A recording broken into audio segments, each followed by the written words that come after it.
ఐదేళ్లలో వైద్య ఆరోగ్య రంగానికి జగన్ ఏం చేశారు చెబుతాను. రాసుకోండి, రాసి పెట్టుకోండి. భవిష్యత్తులో చెప్పుకోవడానికి బాగుంటుంది.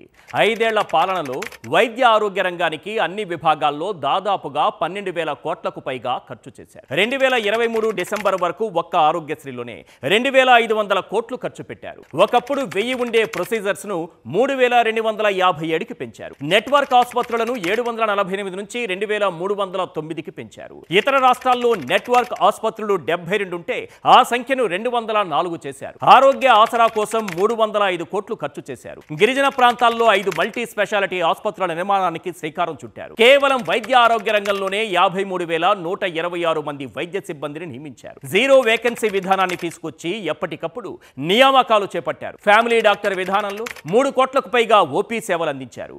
104, 108 అంబులెన్సుల కోసం 1,208 కోట్లు ఖర్చు చేశారు. కొత్తగా 1,704 అంబులెన్సులు తీసుకొచ్చారు. 17 ప్రభుత్వ మెడికల్ కాలేజీలకు శ్రీకారం చుట్టారు. ఇలా చెప్పుకుంటూ పోతే వైద్య ఆరోగ్య రంగానికి జగన్ చేసింది చాలా ఉంది.